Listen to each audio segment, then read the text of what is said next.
we are. Is that it?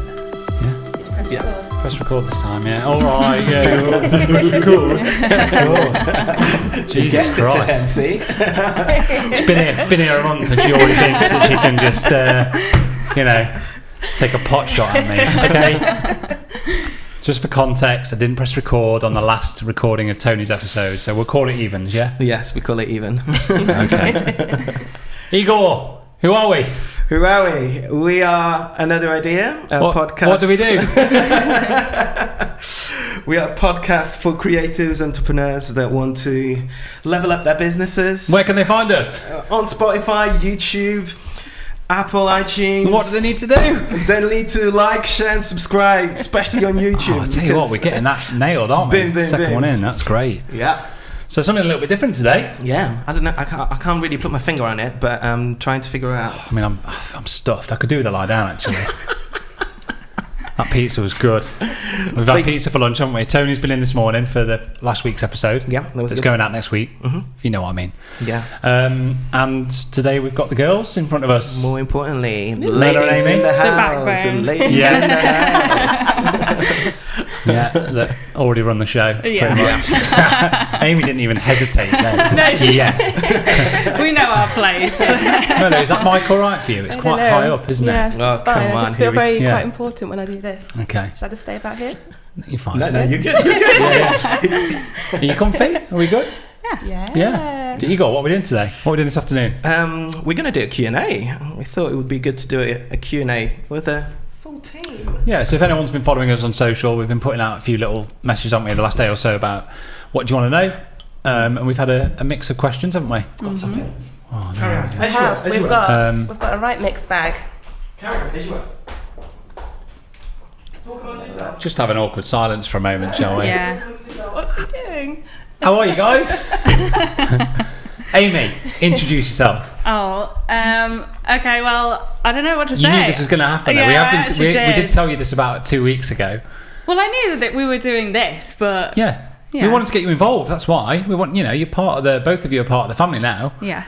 So I think it's really important to kind of give you a bit of a voice and show everybody, what you're about, and to just have a chat and let them get to know you a little bit and Prepared little speech. go for it. Go on, Merla. Actually. No. Yeah, I'm Merla, like the newest member of the team. Yeah. Coming up to my 1 month anniversary, so I'm fully expecting a little party of some Yeah. description. I mean, keep dreaming. Yeah. It's your birthday tomorrow. It is, Yeah. yeah. I've got the day off. I'm going to go and play golf on Thursday, which I'm excited about. 2 days out of the office, which is kind of needed. Yeah, absolutely. What's he up to? All right. Oh, yeah. This is a day early, but... I thought it had gone quiet. Happy birthday to you. Happy birthday, dear Sam. Happy birthday to you. Oh my goodness, I can't even half count it back. That was just beautiful. And Okay, because hold on. Uh-oh. blowing out your candles, well done. And because you keep on mocking, It's champagne, yeah? You keep on mocking. So here you go. It's not just only prosecco, Okay. but it's rosé prosecco. Rosé prosecco. Okay. Okay. I mean, I've got to be kind. Thank you very much. That's You're lovely welcome. of you You're to welcome. get me a bottle For of those that But prosecco. that's not your See, actual. That's not your There's a actual little cupcake present. with some Okay, thank candles you. in Your it. actual present. And a Oh, bottle don't of open it. It's my birthday Prosecco. tomorrow. No, it's okay. What are you doing? Am I doing this now? Just indulging you a little Oh bit. dear. Hello. You said Oh, cheeky. you said you're not that much nice, into your isn't it? whiskies. No, I am into whiskies. Yeah. Yeah. Okay. Perfect. I've got some Japanese whiskey at home. And this Not is my got Nika favourite. though. Yeah, Nika's. I've always wanted a bottle of Nika. That's a nice bottle. Look at that. I almost don't want to open it. Yeah. It's Beautiful. It is a beautiful Oh. thing. Let's all get out. Girls, did you get me? It's in the post. Yeah. Oh, amazing. God, the next episode is going to be boring to start, isn't it? And just read the card real quick. Oh, what? I've got to read it out, have I? Oh, man. It's just more the So those that are listening on Spotify and Apple, the card reads husband. You're so fantastic. I'm blushing a bit here. And hot. Yeah. That was thank intense, you. but That's yeah, really good that's of out you. the way. Thank you very much. You're very much I did think you've been gone for a while. I was starting to worry. Recovery there. Recovery. Okay. Where were we? Introducing the ladies. Yeah, just give us the lowdown, Yeah, girls. Give us a okay. bit of background. What did you do before you came here? Well, I was working in marketing for a cafe and dabbling in photography, and I did Sam's course, Yep. the virtual one. And then it was like June time. You were like, "What are you up to?" And I was like, "Well, I hate my job, so what do you got going on?" And now you hate your job a little bit less. I hate my job a lot less. Yeah. Yeah. You were working for an unnamed coffee shop, weren't you? Yes. And I mean, we can go into it very quickly, but you were doing marketing, weren't you? But you'd been kind of roped into front of house, and I think that was like your frustration then, wasn't it? Yeah, that and was obviously it. just at a time where you wanted to explore new things, and Yeah. you've kind of wanted to build your own brand and business as a photographer, and obviously coming here, you've kind of been able to tap into a bit of experience and also kind of just build your own thing alongside what I'm doing. Yeah, so but it was only being furloughed that when you put, because I was furloughed at the time when you put the course out, and I was like, I was so bored, and I was just, this might be money well thanks. spent. Yeah, nice one. I thought, really sell it. Just to let you know, spin on Igor, that. Amy is kind of in charge of marketing for the course, and she's just really sold it there. She was so if you're really bored one summer, If you're furloughed, Oh, that'll happen again. And here you No, are. but you've it been just here. tick boxes that I didn't know needed ticking, and Yeah. it I remember was you a said. bit of a You said to me a while surprise, ago, like when you did that course, like it just made you realise actually, you can go and do it. yeah. That was probably the biggest thing. Not so much like this is what you do. It was more like you just Yeah. realised that no, I can go and do that. Yeah. And it's going well in it. And I always wanted to be self-employed, and I just had no idea what that might look like. And then I'm so glad to be. Yeah, we've had a doing good this year. now. We've launched the second and third rounds of the course, haven't we? And they've done well. Yeah. And alongside that, you've now you had a good summer last year, second shooting, and you've established that into being a primary shooter for yourself this year, and that continues to grow. So no, it's been great. It's been great to see. Upwards. Yeah. That's amazing. No. So yeah, that's Merla? the very short story. Yeah. That's great. Me, like I was saying, so newest member of the team here, but before that I was working in marketing in the wedding industry for a wedding venue. I've done the event management side of it as well, but now sort of moved into the marketing and social media. I've always had a hustle on though, so right from when I came out of uni I've always had something on the side of the normal employed job. So what have I done? I've worked wedding stationery, I did that for a bit. I've always done branding, design and stuff, and little freelance jobs on the side. And then it was a really random chat, wasn't it? Like I just came up We'd to see... only met a few times, haven't we? Because I think you did work for the wedding venue here, and had been into the agency that I was renting a desk from, so kind of knew you through that. And it was always clear that you were like a creative and passionate about marketing and branding and stuff. Let's put it out there, she's got more followers than all of us put together, hasn't she? So you always have had I think saying you've always had a hustle on. You've always been like quite proactive with your own stuff away from what is your it's job. always been the way. And people kind of always ask me like, "Oh, well, how do you fit all that in?" And I don't know the answer. No. I just With do it two because I kids as enjoy well. it. I just Exactly. enjoy it. So it's always been a dream to work for myself fully. Yeah. And it was just a case of I don't know when, because I have to. So you're like kind of say- at a similar crossroads to where Amy was, a year or so ago, and absolutely. you've come on here to do a couple of days a week to help us with the podcast and promoting the studio. Bosses around. Yeah. But already a month in, like it's been huge, hasn't it? Like Igor, can you do this? Just Can seeing you do like, the that? activity. Yeah. I'm like, okay. We asked Have I got a Amy. choice? We asked Amy today, didn't we, if she wanted to be part of the Another Idea group chat, and I told her, and she went, no. I'm out. So that's not Another Idea. Isn't really on Amy's job role, so she's kept out of that one. Lovely yeah, Monday. it's been a good month, Well hasn't it? Yeah, it's been brilliant. It's been great to have you here. brilliant. Like me and Igor have said it a few times. I phoned Igor up, like leaving the office, and gone, "Oh, Murder's been brilliant today. He's done so much stuff."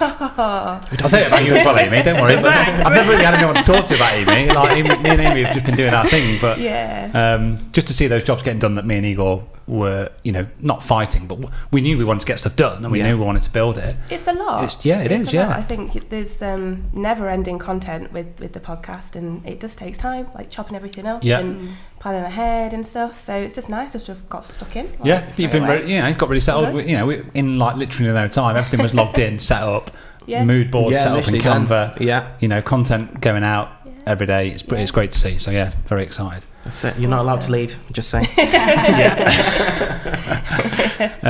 Anything that we want to ask them? Just thinking of like how people, like we've told them about their work setup. Because somebody asked, someone's question was, what's the team setup? So it kind of gives everybody a bit of an insight as to. Yeah, it does. It does. What we've got going here. What do you do outside of work? Really trying to run. And I just run after the kids. So that's my exercise. So you can sign up for a half marathon next year. Yeah. Is that right?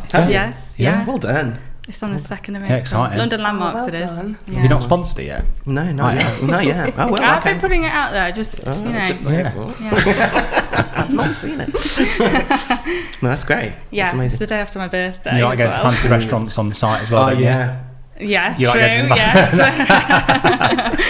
yeah, got a taste for it now. Yeah. Merla, what do you got 2 kids? I have 2 little ones. One starts school in September and the other one is 2. So what do I actually like doing? Not sure. I feel like there's a bit of a weird time in motherhood where you kind of you lose yourself a bit. And I feel like I'm just getting that back. So I kind of found photography again sort of early last year. And to be honest, that's kind of like it's work, but it's also play. Like I just love picking up the camera and photographing whatever we're doing on the weekend and stuff like that. So I'll never lose that buzz. Yeah, really, really enjoy that. And just getting out and about with the family and just try not to take things for granted, I think, actually. Without getting too deep. But past few years has been a bit of a ride, so I just kind of live for them little things, really. Yeah, good. No, I think it's a great attitude. Igor, where should we start? Q&A. Should we dig into the questions? Should we just dive straight in? Because I think we skimmed through the murder, didn't we? And we were like, there's quite a lot here. Yeah. So we've got a lot. Who wants to kick the party off? I'm just going to get this one out of the way. Who's your favourite, Sam or Igor? Whoa! First time on the podcast and we're already divided. There you go. And I'm just going to say, I'm going to be really diplomatic and say, you're both lovely. I don't want to come in between this relationship. So, it's a nice 50-50. But I do like it when Igor sings to me on the phone. Does it to you as well? Yeah. I thought it was only me that sang to. Go on then, Noella, let's have a question. You've got yours up whilst these guys. Okay, let's just go for this one. How do you stay relevant and on trend, but keeping your own flair and without becoming too cliche? Okay, just repeat that first bit back. How do you stay relevant and on trend, but keeping your own flair?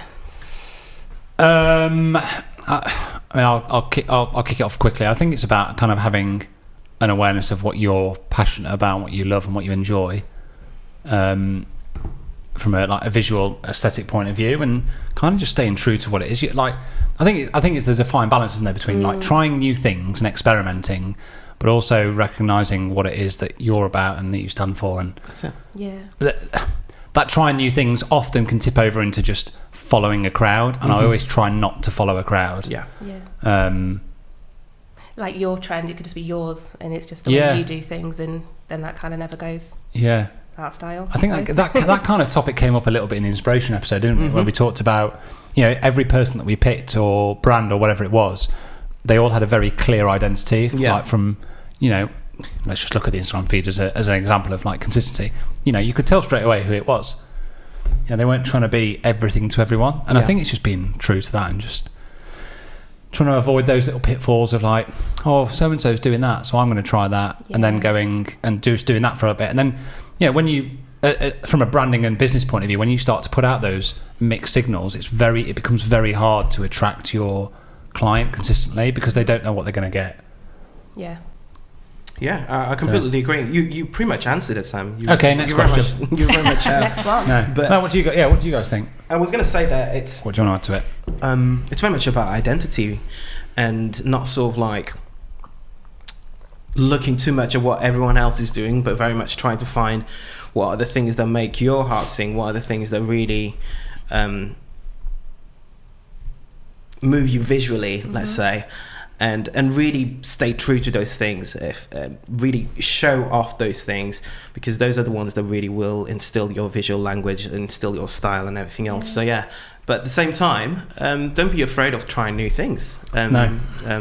Literally last weekend, I started shooting film for the first time for a wedding, and how will it come out? I don't know yet. How will that translate with my digital images? I don't know yet. But just a question of trying it out and see where it goes, really. So, and then how that fits into your style and how you can make that yours. Exactly. And that's the hard thing, really, because I think that we were having a conversation, really, but I think the next challenge, really, is not just shoot film, but very much how will that translate into my own digital work, because that's the main one, really. It's really hard. It's really hard to marry up.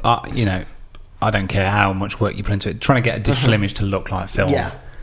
You can get it 98% of the way there, but that little 2% makes a big difference. That's it. Like for you guys at the earlier stages of your photography business journey, are you aware of that?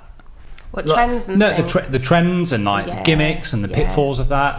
Because I don't think I was for the first 3 or 4 years. I just went out and just tried things, and it wasn't until I stopped or realised that actually I became really content with my work. I think for 3 or 4 years, not that I wasn't doing well. I struggled internally to go, I'm happy with where I'm at. And I think when you're at the beginning, you kind of know what you're kind of attracted to, but you're so consumed by all of these different things that you kind of just want to soak it all up and then just sort of see what sticks, I think. I know one of my own personal hangs up is kind of, I'm quite a vibrant and colourful person, if that makes sense, and that kind of comes through in my branding and my work and things like that. And then I always have this, oh no, maybe I should pare that down a bit, maybe I should shoot with, I don't know, a more saturated look and things like that. But I always come back to what I like. And I think just as it goes on, you just get more confident and be able to own that. It's having the awareness for it, really, and clearly do. So, Amy, anything I just think it's about, at the very beginning, it's about sort of you can go out and consume so much content, and my feed is filled with photographers, so filled with what other people are doing and things like that. And it's only last few months, I would say, if somebody follows me, I don't follow them back straight away automatically, because I think, I thought she was going to say she unfollowed us. I have 2,000 accounts, and I just think, it's just about sort of bringing yourself back and remembering, really, what does Instagram have a delete all option? Because I'm similar. I've got so many accounts that I follow, and I always need a complete reset. But obviously you have to have little spring cleans every now and then. But I haven't done the spring cleans every now and then, so every time I sit down to do it, I'm like, oh my god, this is going to take me 3 days. But I just wonder if there's a way to just bulk I'm sure delete. There's apps out there that sort of I would, and then I just go back and follow the ones that I want to follow, because I know who they are. But I'm pretty sure. Okay, right. I'm going to pull up a question. Hold on. That was good though. It was a good one. All right. Explain the setup of your team. Right, we've done that. Right, Emily Little's a photographer. She's got 2 questions here. What's the biggest, trickiest challenge you've had to face in your career to date? So let's just do that first. Wow, that's big. In your career, so it can be anything. I'll start us off because I've got one on top of mine already. In my previous business, we'd only got one member of staff at the point we folded the business, but having to lay off and make one person redundant was the hardest thing I've had to do. That's tough. And then navigate COVID, I think, was probably the trickiest. And then launch the course was probably so the 3. They're all coming. But I think laying off staff and making somebody redundant, that was like personally just a very difficult thing to go through. And I think actually it's that, I've said it before, but it's that kind of like losing of a business that was going well that kind of stays with you for a very long time, and they're kind of, it's always there, kind of, hey, you're doing well at the minute, things are good, but remember what happened on that business. And again, you look at COVID, no one saw that come in, so it just goes to show, doesn't it, you've got to be what's the word, what is it when you kind of, you're able to kind of roll with it and Versatile? Reactive and versatile. Yeah, there's a word for it. I can't remember it. Amy, have you got I can't think of anything off the top of my head. I guess setting up in the beginning and trying to like move through all of the, taxes and, just self-employed admin and stuff. Which self-employed admin, yeah, that's a big one, I think. So that's it for now, I think. Yeah, that's what it's been so far, but I think I'm getting there. Yeah. Mona? Me, I think I've kind of always had something else on the go of my bread and butter jobs, as I always used to call them.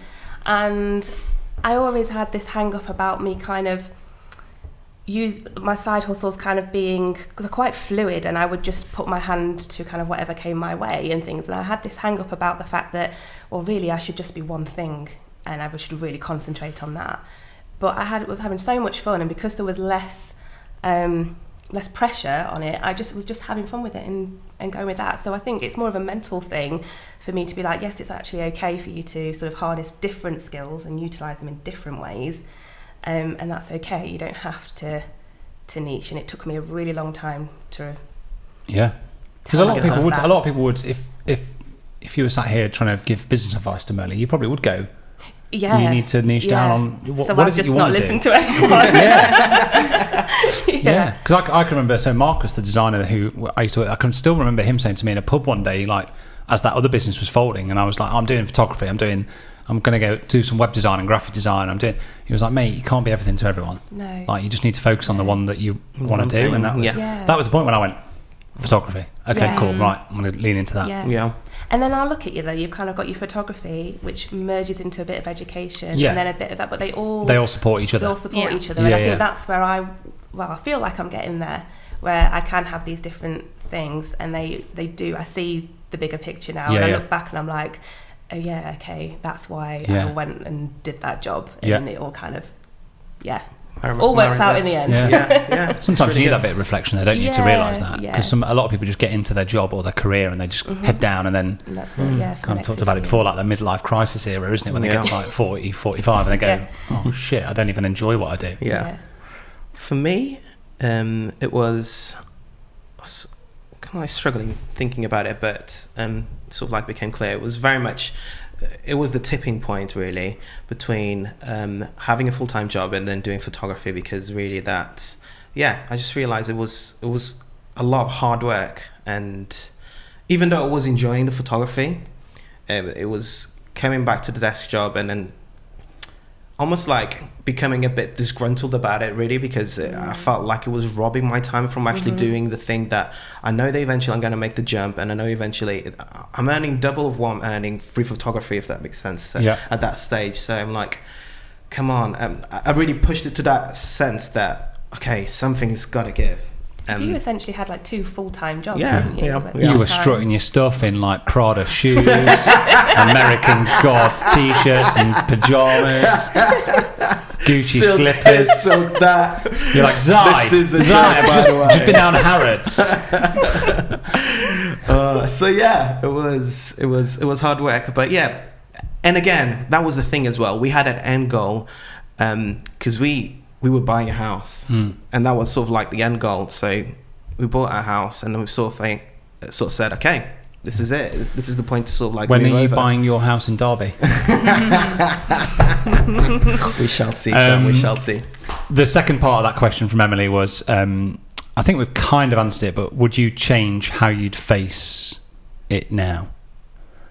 Oh, it's so hard when you look back, though, isn't it? With hindsight, it is. You're kind of like, everything kind of works out. But I don't think so. For me, the business folded and made something that was that. COVID was COVID. The course, I think, is a little bit different. I think that's been a really big project, and I think, I suppose it's like you just said there, Mona, isn't it? It's like hindsight. If like I was doing it again, I probably would have moved in. I probably would have found my own space a lot sooner. And my only regret is probably looking back and going, when I did the Zoom course version, actually just getting on with filming then, and just getting the course create digitally first. But everything happens for a reason. It really does. You know, like we talked to Tony earlier in next week's episode, we filmed today. You know what I mean? Whichever way. You know, he talked about doing things at the right time, at the right pace, and not everything has to happen straight away. And so, no, I don't think I would do anything differently, I suppose. Yeah. No, I wouldn't. I really wouldn't. So. Hey, honey. Hi. So, I heard that you love Studio Ninja. Who told you that? Where have you got that from? Some lovely bird. So, I mean, Studio Ninja sponsor this podcast at the moment, and I think we both said at the very beginning, before we'd even recorded like the very first episode, I remember us having a conversation around, if we are going to get sponsors on board, I don't want to just get sponsors on board that just anybody. I mean, obviously it'd be great if people gave us money, but that's not what we're doing. We want to bring sponsors to the podcast that we think our audience are going to benefit from. Yeah, and especially when it's things that we use. Yeah, well, I mean, I use. Yeah, in this case. We're sort of setting you up at the moment on with Studio Ninja. So I thought it'd be really good today to just talk about, for me, like the 3 key features of Studio Ninja that are absolutely pivotal for me, like running an efficient business. Yeah. Should we fire them out? Yeah. Yeah. So the first one is calendar syncing. And what I mean by this is when an inquiry comes in through the contact form on my website, which is created within Studio Ninja, as soon as a couple or a client fill out that contact form, it comes through to Studio Ninja, it populates into my calendar. So like I know magic. In my phone, I've got it already in my calendar that so-and-so's wedding is on this date, and I can see whether it's clashing with anybody or not. It's just there. I've got their names, I've got their email address, I've got their venue. It's in there. It doesn't go anywhere. It's all populated. So it's all populated straight off the bat. That is the very first thing that I think. So I don't have to manually input any data. That's really good. The second one is invoicing automation. So I used to be so bad at this.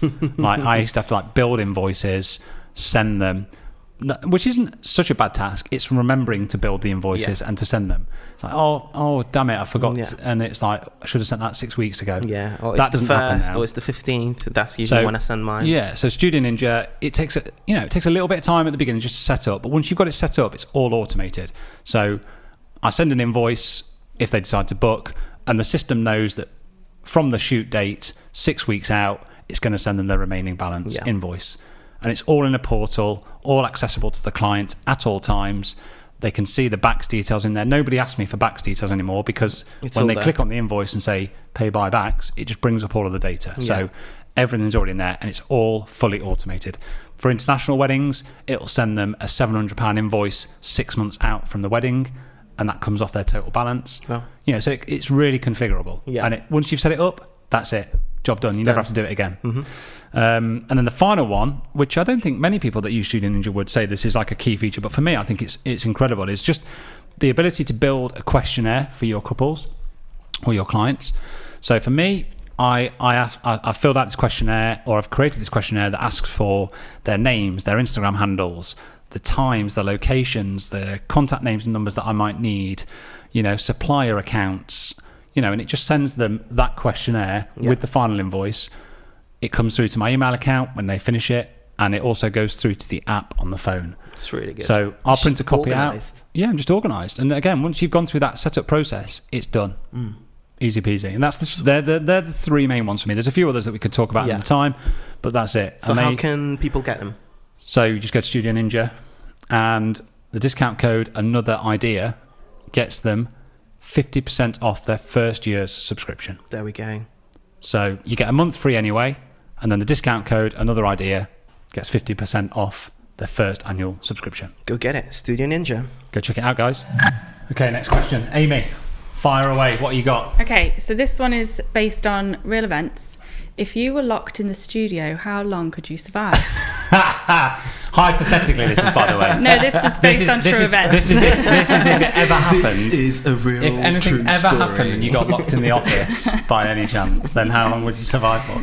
Why did we pick that question? I wonder why. Yeah. Talk about your life experiences, Amy. How long was it for that you were locked in the office? I think so. I think I've just about got over it. Doesn't help that every time now Sam leaves the office, he says, "I'm going to lock you in." Yeah. I have to say it because I would lock you in if I wasn't saying it. So I suppose for context, just let everyone know that it was like a Friday, wasn't it? A couple of months ago. Yeah. I left and I went on a tip run. I went home, loaded the car up, went to the tip. I'd probably been about 2 hours, and then you phoned me on the way to the tip, and I was almost not going to answer it. So I was like, I've got a lot to do. I've got a lot going on. And I was like, no, I will answer it because that's a bit odd that she'd be ringing me now. And you're like, have you locked the door? I was like, what do you mean? I'd left the office and she's locked her in the office. You've got a good stash of tea bags though, and I've seen some Easter eggs or something. Like, Yeah. I might be all right for a day. You'll survive. The sofa turns into a bed. Yeah. Right, you've got the TV, you've got YouTube, Prime, everything on there. You got Huel in there. So There's beer in there. There's wine in there. Though. You know, you'd be fine. You could at least you could last for a week. Shall I do another? Yes, please. Okay. Biggest benefit you have found from working in a creative environment rather than alone. So I don't know if that means with people rather than alone or. Oh, rather than right. Yeah. So I'll go because I think I wasn't working alone, but I was in the job that I was doing. I felt alone. Yeah, and that was quite hard because not having any ideas to bounce anyone off. Yeah. But having people around you that don't know what it is that you do, I suppose, was quite difficult. And like I say, I've only been here a month, and the difference I've found has just been amazing. And yeah, it's brilliant. Thanks, guys. That's what we want to hear. Day and night. Yeah, it for me. I mean, I've not worked alone in a bedroom office since 2014 now, and I think it is the only major downside to being self-employed and working on your own is that isolation. And I mean, I could never go back to working from. I know there's going to be plenty of people here listening to us that are sat in their home office on their own. I suppose all I could say is that, you know, actively, I think it's just being aware of it and just being aware of that isolation and just doing something to make yourself, just go and meet some other friends in a coffee shop and go and work on your laptops for a day. Do it every week. Change of scenery. Yeah, I just think it's really important. It's really healthy just to have that conversation with people and just to kind of stay on top of, just, you know, find out about things that are happening out there and just get out of your bubble a little bit. Yeah, coming from someone that does work alone at home, I mean, you do have me call you every day. Every day, literally every day. It's pretty much. But whenever I leave the office here, it's always with the buzz and it's always with the sense of, we worked hard. We went hard at it, and it feels good, feels gratifying. And at the same time, it feels just great to have a hub of people that are like-minded and you are pushing and going and getting things together. So yeah, I think as well it plays into this idea of after the whole COVID working from home scenario. This is why for me bigger businesses won't stay and keep their staff working from home anymore, because it just strangles creativity and, you know, just the ideas, like the conversation that me and Amy had over core stuff that we've been able to go, let's do that. That's a really good idea. And yeah, Merla's come in and done stuff for the podcast that we would never have. Yeah. But you know, if I was just sat on my own trying to do a podcast, this would never. It would never look anything like this. You know, the podcast really is just a reflection of my hard work, everybody. My hard work. Yeah. Oh, my risk. Yeah. But it is. It's a reflection of all of us coming together and doing something. That's it. It really is. What was the question? Just recap the question. It was work. Yeah. Oh, what the difference is? Yeah. Working from home and biggest anybody benefit. else got anything they want to add to that? Biggest benefit. I think that is it. It's about collaboration, isn't it? Especially in creative industries. I think it's all about collaboration. Yeah, absolutely. And support. Being able to bounce off. Yeah. I'll do a quick fire one here from a good friend in the north. Name your favourite Geordie. Whoa. This is from Nigel John. I mean, for me, it's pretty easy. It's Gaza. Gaza. I don't watch Geordie Shore. Is it Geordie Shore? No, but I love that you've. I love that you. I think he secretly does. Is that what we're talking about? No, just your favourite Geordie in general. I think Nigel wanted me to say Nigel, but I mean, obviously he's a wonderful Geordie. But my particular favourite Geordie is Paul Gascoigne. And Amy, shout out to my family that live in Newcastle. Hey. Why I don't know. Have I got time to Google? I love the accent, but I don't really know. That's what I was thinking. Oh yeah. Deck. Sting, Jimmy Nail. No, I'm still going Deck. Peter Beardsley. I don't Come on, know. I've given you a few there. I don't know. I actually don't know. No? Would that be like your like specialist subject or something? Or mastermind? Like you just read them off. I don't Do you not know living homes, Jordis? I mean, that's it. Okay, right, moving on. Okay, what do you guys think about trends? Do you think they will date your work? This is from Pura Vida Cornwall. So what do you guys think about trends? Do you think they will date your work? So I guess this is like, is that from a photography point of view? I mean, it probably is from it, but like he is a videographer though. Okay. Yeah. But I think you can apply that question to any industry. Yeah. I think this goes for a few questions that we've had actually. I know we've still talked about our audience being photographers, but you know, I want to try and relate them to the creative industry as a whole. Yeah. Yeah. Awkward silence. No, say again, please. I mean, I've closed my microphone now. I'm really but okay. sorry. It's whether they would date your work. Yeah, what do you guys think about trends? And then, do you think they will date your work? Okay, yeah.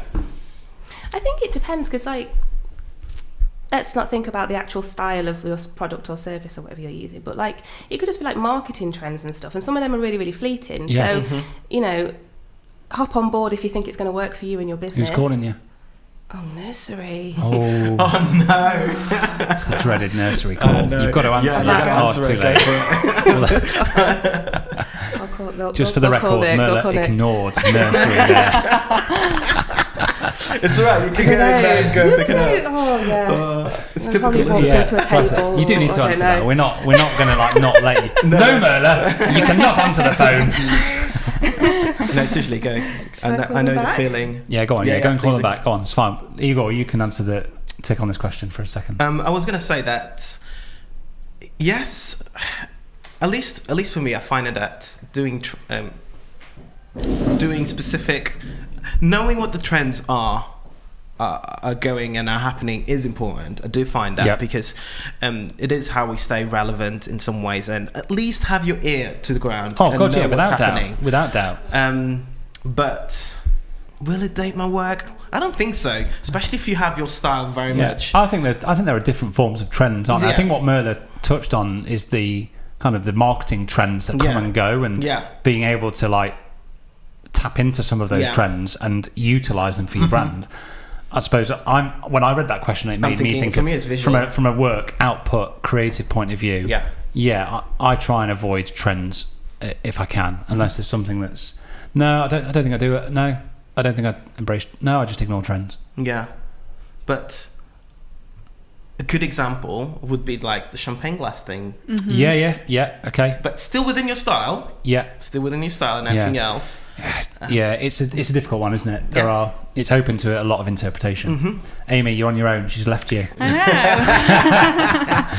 Let's jump to Amy. So Amy, what do you think of Merla? I love Merla.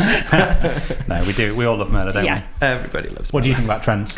Trends, I mean, yeah, I guess they could date. I mean, obviously trends do date, don't they? Yeah, I think so. Do they date your work? They date some people's work. I don't really know. Okay. Yeah, I think we've kind of wrapped that one up. Yeah, I've got one from Go for it. John Summers Photo. Are you more nervous delivering a finished gallery or on the wedding day?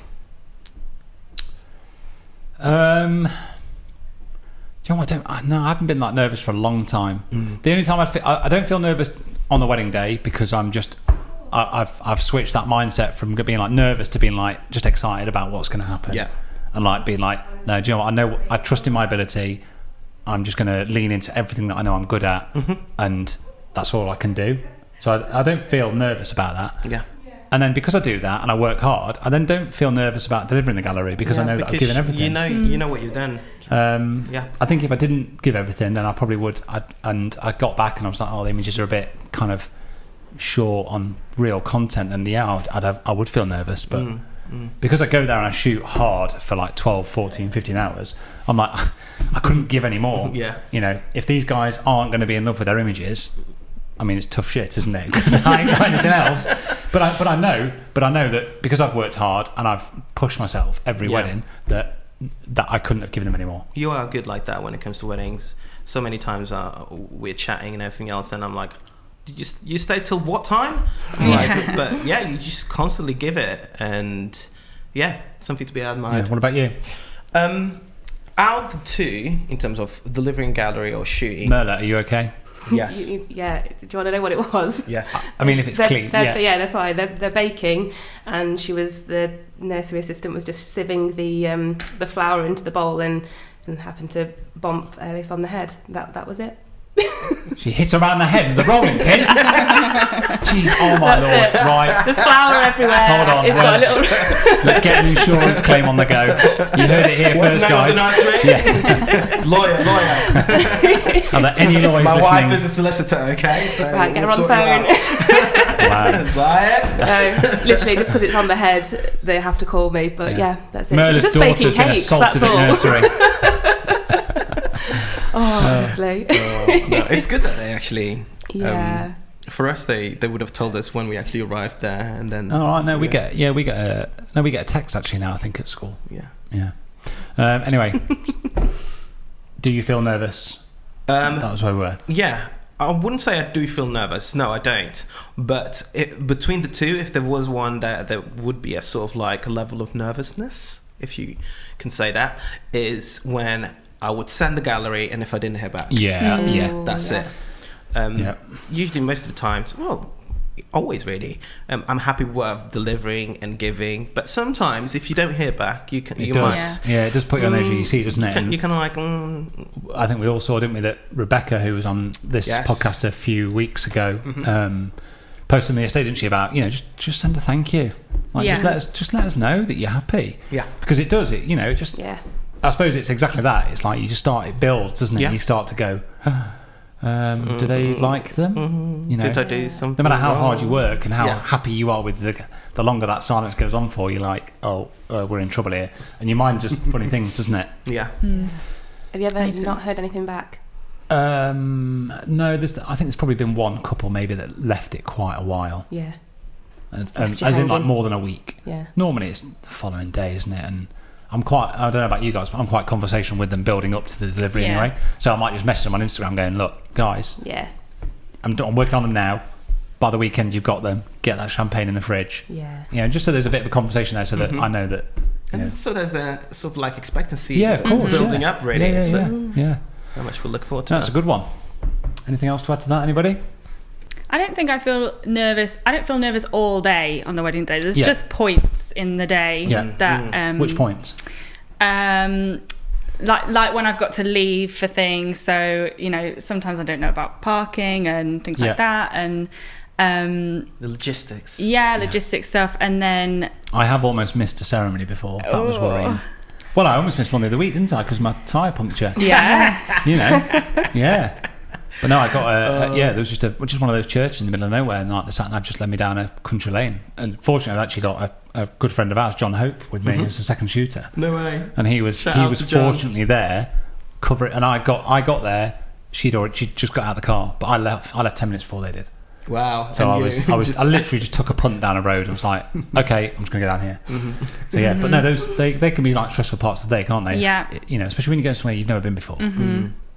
Yeah, so there's that stuff that doesn't get repeated. So like first kiss doesn't tend to get. You can't say, "Oh, can you just do that again?" Yeah. Well, you can actually. You can, but I would not like to. Something tells me Sam done that before. No, I don't think I have actually. No, I don't think I have. Somebody I was second shooting for did have to do that, but it was because a guest fainted right when. Oh wow! Right, okay. The first kiss time, so it was outdoor ceremony. It was a strong first kiss. A former lover, a former jilted lover fainted in the aisle. Okay, Merla, have you got another question? Yeah, shall I have a little look in? What are your best tips for starting out / marketing? Okay. Shoot everything. Yeah, everything, I mean, everything. I suppose we'd talk about it from a photography point of view first, and then look at other business. I suppose I think it's sort of it can be applied across the board of other creative industries, but yeah, I think being passionate first and foremost has to be like your number one focus, and like people have to know that you're passionate about it. If they don't, no one's going to talk about you. Yeah. And it's just about getting people talking about you, and like just shouting about yourself. You've got to shout about yourself. I think in the beginning it can really feel like you're just shouting into a void. Because you've started your Instagram account, your numbers are literally at 0, and you're just like, hello, I'm doing this thing. And there's just like nothing there. And we're not saying like shout as in like go and get a megaphone and stand on the corner of a street. No, You've but just internally, got to kind of, I think it can feel like it definitely you are. does. Definitely you does. put those first stories and then you're like scared to say it again. Yeah. So that would be my advice: is when you're starting out, don't be afraid to repeat the message. Stories only last 24 hours. And especially in So today's landscape as well of like Instagram being like 24/7, it's always on. Whereas like we talked about it before in other episodes, like starting on Facebook 10 years ago, you could post a photo every week and that was enough, you know. Whereas now that's barely scratching the surface, is it? So I think that's probably the first port of call. Yeah, and that's why we're saying really shoot everything, so you can show as much as you can really, because at that sort of stage. And people are always going like, but how can I shoot? So like maybe when you say like, just ask people if they want a shoot. Make them. Set stuff. You don't have to pay to go on a styled shoot. You can just put something together yourself. You can take photos of your family. You know, friends that are couples, go and do some portrait sessions down the park one night for free, and just say, look, I just want to take some photos. You just need some go-get mentality, really. Yeah, just absolutely. go out and get it. Yeah, it's not going to come to you without you kind of putting that drive in at the start. Yeah. What about you guys? Would you add anything else to that? Have just a good think about who you are and what your brand is and what you want to, because everyone, if you're doing it from a photography, wedding photography sort of side of things, there's loads of us, and yes, we make the business different, as in the business owner and the photographer, but what's your approach going to be? What's your tone of voice going to be? You know, you're going to show your face every day? Are you going to be bright and colourful? Are you going to be quite sleek and modern? And like, what is it that makes you tick? And have a good think about that, and you how can't to fake translate that. No, you can't fake that. That comes down to really having an self-awareness of yourself, isn't it? Yeah. And then just kind of like looking at who your audience is. You know, make it broader than just people that are getting married. You know, where are they getting married? What kind of day are they having? Are they really sort of dig deep into who that person is and things, and just kind of try to stay true to that. You're such a marketer. She's great. And as well, just the final point to that, people are always going on like, oh, but you know, is the market saturated? Is there like how can you get work?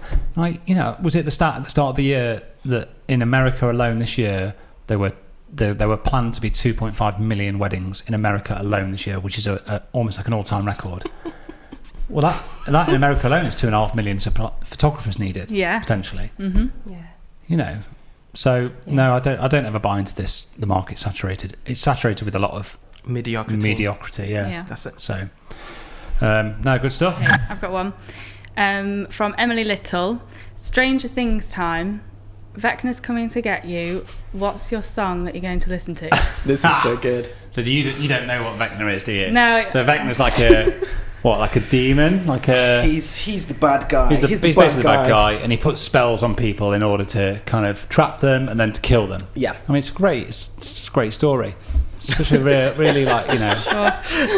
Sam's not selling it. Sam's not selling it. It's definitely not one for your children. Let's put it like that. Yeah. So, in order to break the spell or the curse that he has over his subject, you have to play a track or some like the person's favourite music, which is exactly where like Kate Bush running up the hill trended, because that was the track of Max, wasn't it? Yep.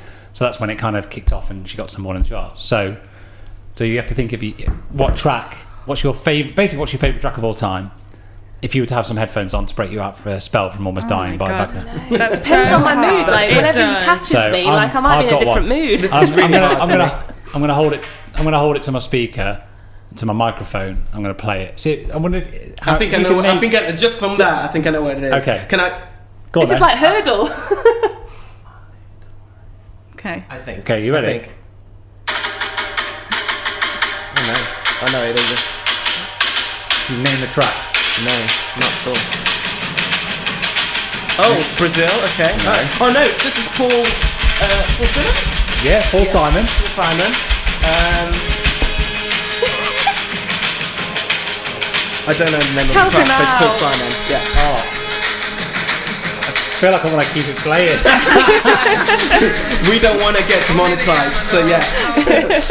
So yeah, that is Paul Simon, The Obvious Child. It just reminds me of being like, we had it on cassette in the family car, and I just remember driving to the south of France listening to that kind of stuff, and it's got one of the best drum solos in it. I'm going to play it to you all in the office in a bit, and you're going to be like, yeah, how have I never heard that song? Amy's looking at me going, seriously, is this guy for real? For reals? So yeah, that was it. That's probably... I think I know what mine would be now, actually. I was thinking something different earlier. But me and my family a while ago, we did our own... we did our own, like, version of Desert Island Discs. Yeah, okay, go on then. So I think mine would be Golden Brown by the Stranglers. Okay. Nice. Yeah. Big song. Yeah, it's just, just reminds me of my family, really. Okay. So. I don't know that song. Merla, have you got yours loaded? Come on. Oh, it's really, really tough.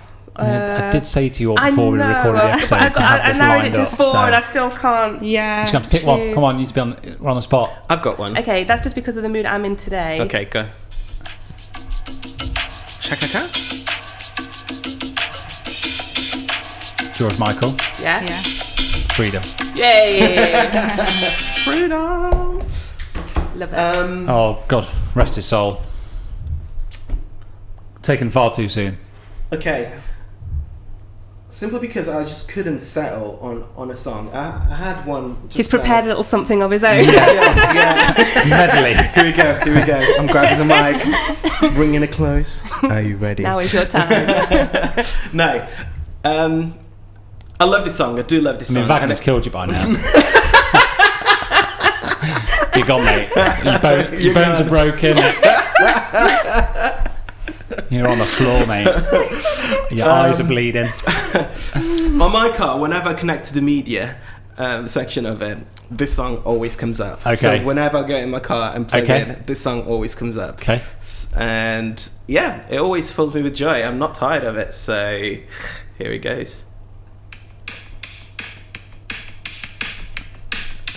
Brilliant. It's like that is 80s right there. Yeah. Take on me. Yeah. Yeah. Amazing. Oh, I really enjoyed that. And we're all still alive. Wagner's not killed us, so that's good. Okay. Any other questions? I think. Oh no, I'll tell you what. Well, I'll ask the big one that I've got from Brand by Jess, our in-house pro photographer. Yeah. What is the number one thing on your gratitude list other than family? Ooh. Shooting star emoji. Who wants to kick us off? Oh gosh. Because family's probably like the go. Yeah, She's kind of nipped that one in the bud, hasn't she? Yeah. What are we most grateful for besides family? Yeah? Yeah. Okay. I think definitely this job, 100%. This job. Yes. There's not many jobs out there where you have the freedom to do what you can, do what we get to do, and at the same time the people there sort of like brings to you and the opportunities. Yeah, I think it's quite special. I do honestly consider myself having the best job in the world. It is hard work, but if it's not worth it, would it not be hard work? Yeah. So the creativity in it, the flexibility within it, the job satisfaction that you get, the reward from it. Yeah. What we're making happen for our families, massive, holidays, all of it. Yeah. It's Yeah, no, I think that would be the obvious one. That and wine. And wine. Not champagne. Oh yeah. Well, I mean, champagne kind of falls under the umbrella of wine. I think the job and what we do would be the obvious big one. Wine and food would probably be the comical ones. Yeah. Slightly off from that, I'm probably like quite grateful for, on a slightly serious note, like just health. I was and like just feeling. I've always been quite fortunate. I've always been very slim. I don't know where that's going to go. I'm just kind of making the point of like, I feel fortunate. I've never like had. Well, I mean, I had serious. I haven't told you this, but I had serious health condition when I was born. I was born with a hernia. So I'm very quite lucky to be here. Really, born in Birmingham, had a hole in my diaphragm.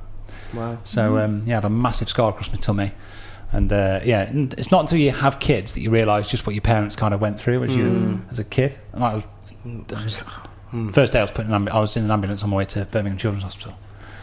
So yeah, I've always been quite grateful for that. That like, there's a lot of kids that aren't as fortunate, and there's a lot of kids as well that struggle, like still have the impact of that. Yeah. Like my parents have said, "Oh, you'd always be the first one to be tired on a football pitch."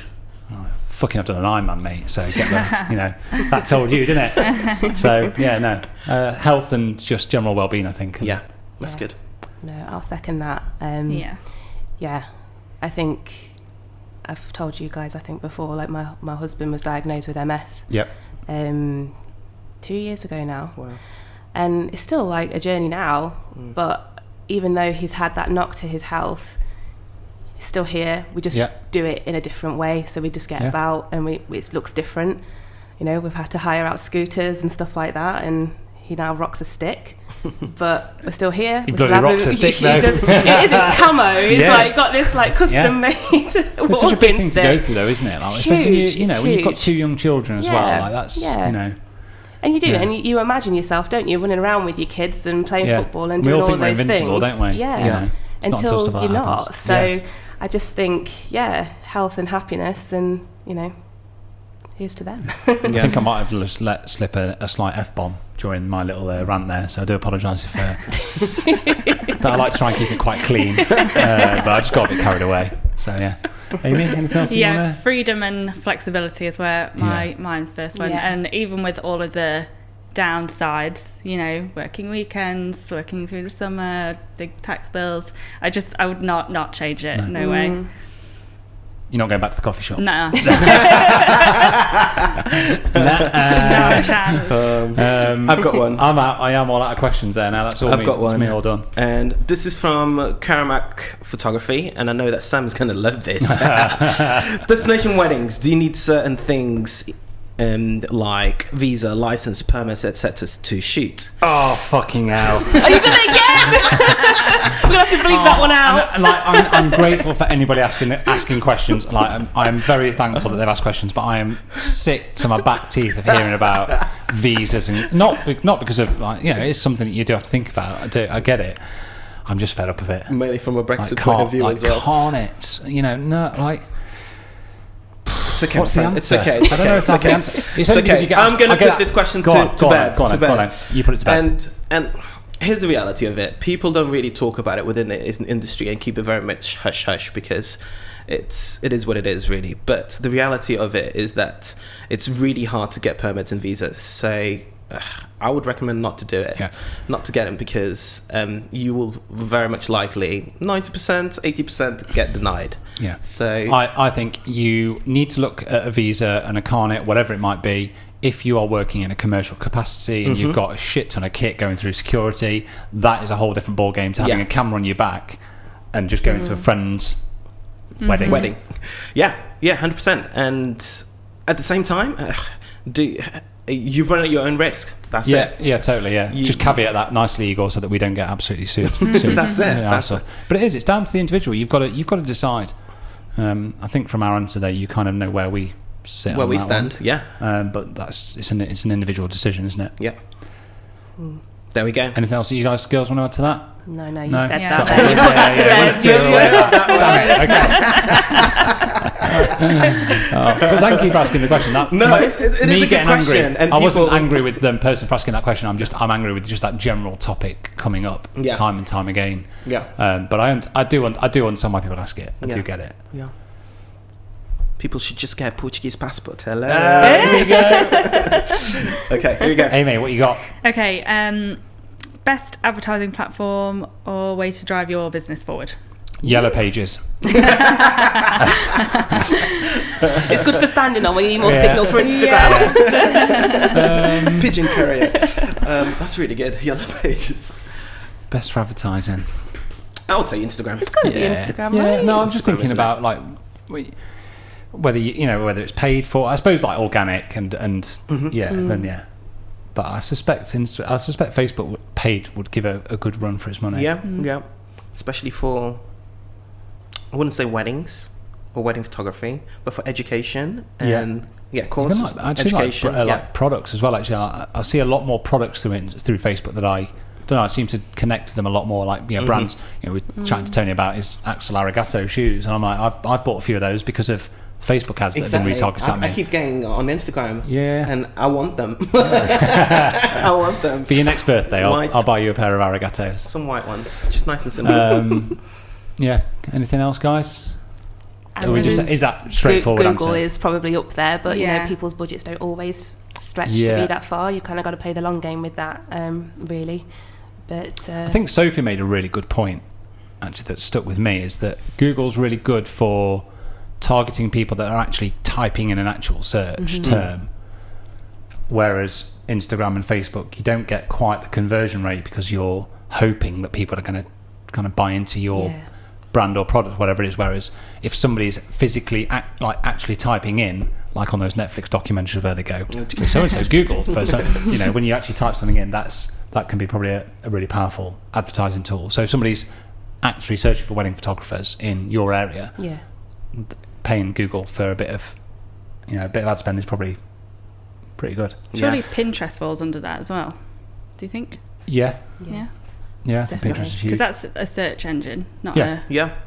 I think the market is very much changing, and I'd say Instagram, at least for photographers in a way, it's visual, so it's the obvious one.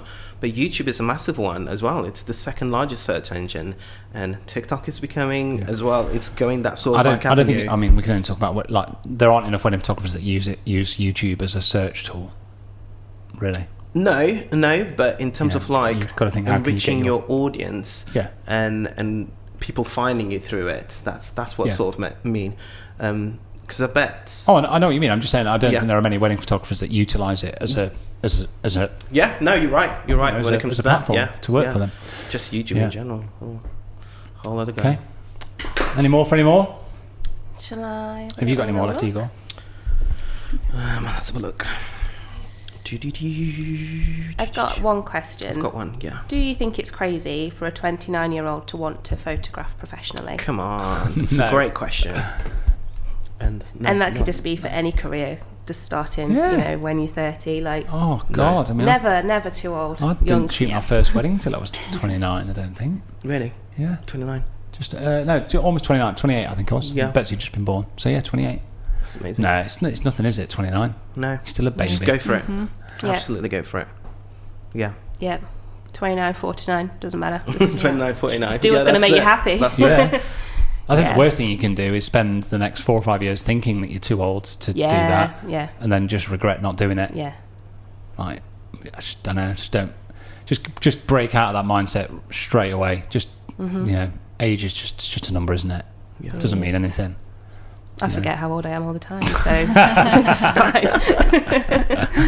I had a question for everybody. What's when you were talking about the typing thing and Google, it just made me think.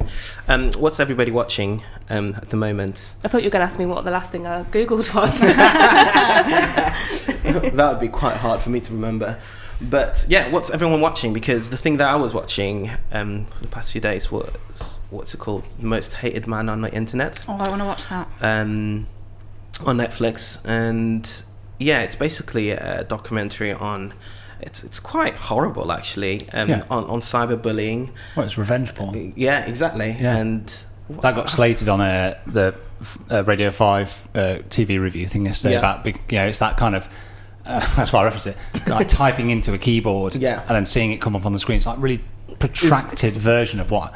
You could probably condense that story into a 15-minute window. Yeah, it's true. And they drag it out over an hour and a half. Yeah. So, what's her name? The mum. I just thought she was an absolute hero. Just absolute hero. How she sort of like gunned to protect her daughter and everything else. So it's a interesting one. But your question about watching anything, just finished Stranger Things, obviously. There's nothing on the radar. Love Island's finished, hasn't it? No, I think the next thing for me is I want to watch Severance. Yeah. Nice. Where are you guys? I've really been slacking. I've just been, I've not been really watching anything at the moment. That's terrible. Which in some ways it's actually a good thing. Yeah. It's actually a good thing. It just shows how much time we waste. Yeah. And no, it's a good thing. It is a good thing. Anything, Amy? Well, I'm not watching Below Deck. We're watching the morning show at the moment. Oh, the morning show. We love Yeah. the morning show, don't we? And I don't think anyone's ever going to top Rebecca Carpenter's most recent watch program, which is How to Build a Sex Room. Shout out to RC if she's listening to this one. I haven't started watching that in case it remains on my watched. Like Okay, and then you get suggested more. And then Gemma's going to come in and go, So we need to have a conversation. Have you got any more questions, Igor? I've got one, but I feel like it will annihilate most of you. But let's crack at it. What's the most challenging thing regarding your Christian faith? Yeah, you go for that one. I'm going to go to the toilet for a minute. I'm joking. It's one thing I respect and admire about you. So I was just pulling your leg. And even like reading that was like, "Whoo, this is getting deep now." Yeah, let's go for it. I'm intrigued. I don't know how to answer that really. It's Just quite run it open-ended. Run it back again. What's the most challenging thing regarding your Christian faith? I think. Studio Ninja, Igor. Here we go. Yeah, I'm off again. But I just wanted to talk about one more thing, because I think, and I'm not here to criticise one of our sponsors, but I think they're missing a trick. Ooh, shots fired. Tell us what you think. It claims to be designed by photographers for photographers, which it is. It is designed by photographers for photographers. So I'm not arguing that. But it's not just for photographers. That's it. So much I just more. think it's for anybody that's in a service-based industry. This piece of software is invaluable. I've had friends that are MUAs, hairstylists, florists, stylists. You name it. I've had them all reach out, and I've given them sort of guidance and setting them up that have gone on to use Studio Ninja and like, this is invaluable for our business. Yeah. So if Studio Ninja are listening and watching this back, might want to think about who you're targeting it to, because actually I think they're missing a trick. I think there's a whole market. There's a whole market out there that, you don't just need to be a photographer or a videographer in the wedding industry. If you are a service-based industry and you've got clients or couples, whoever they may be, and you need to book people in, you need to send them automated emails, invoices, the system and the software is there for anybody to use in whichever business they're operating in. Yeah, get Studio Ninja. There you go. So what's the discount code, Igor? Oh. You should know it by now because I've told you a few times. Let me see. I wonder what it could be. I'm guessing. I'm joking. It's another idea. It's that simple. So if you go to Studio Ninja, type in that at the checkout, and you'll get 50% off for the whole year, and you'll get the first month free. You get the first month free, and then another idea gets 50% off their first annual subscription. There we go. There you go. Sorted. Go get it.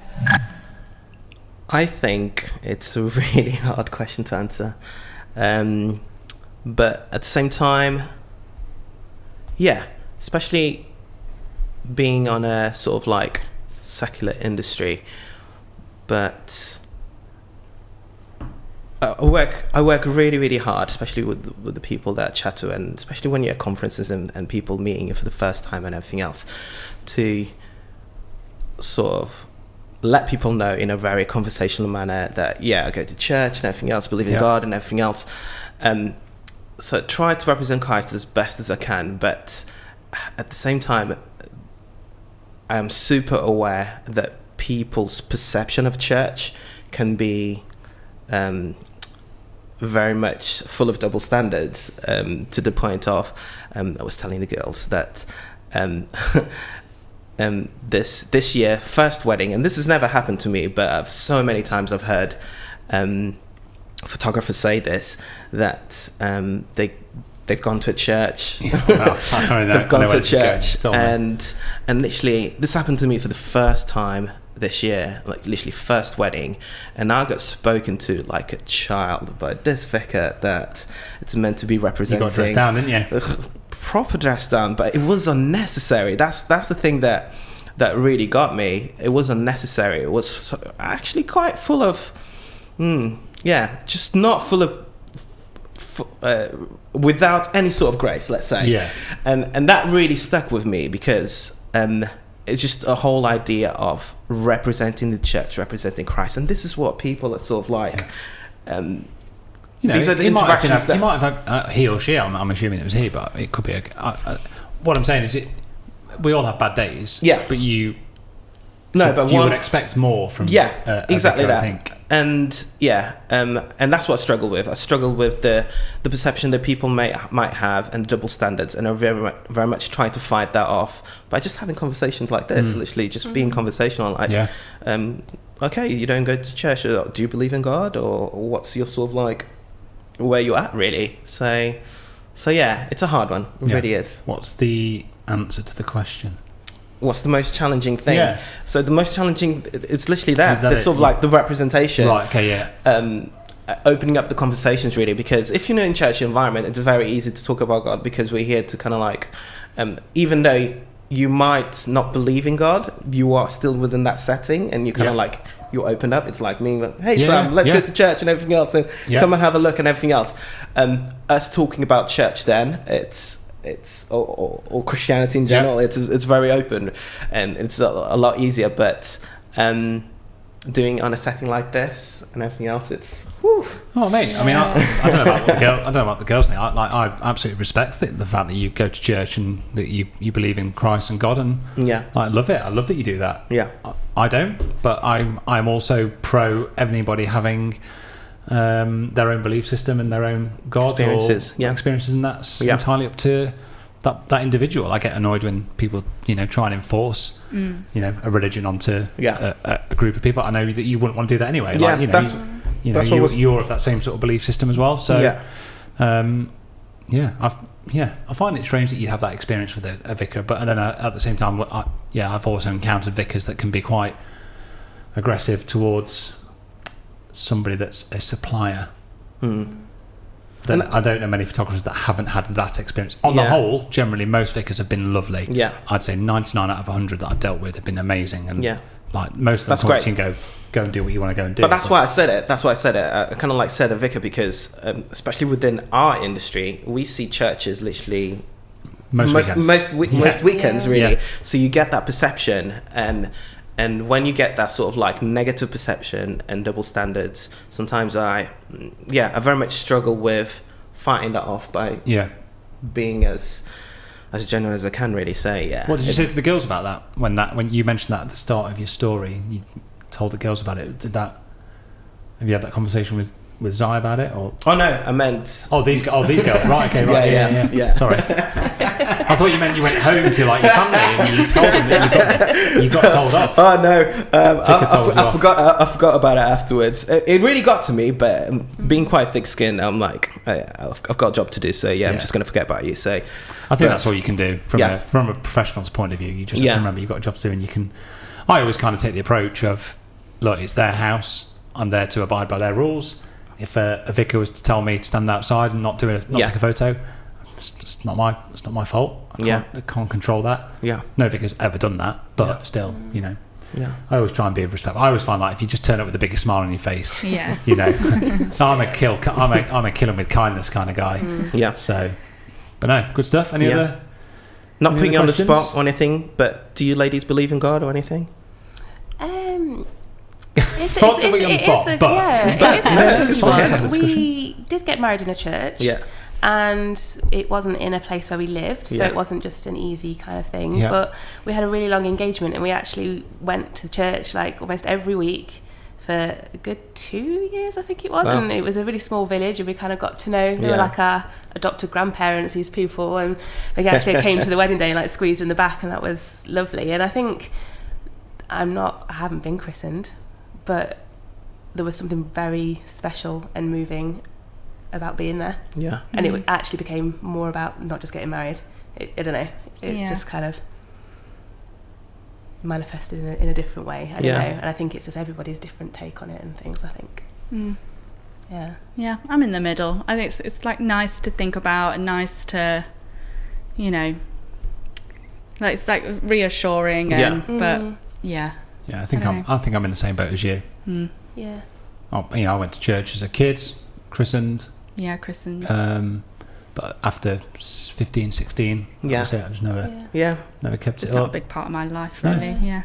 I think like today, in anything, not just about religion, I think social media's kind of created this thing where you have to be in one lane or the other. Oh yeah, and footballification. It puts you against each other. You're either in one camp or you're in the other, for or against. And it's kind of like, actually, no.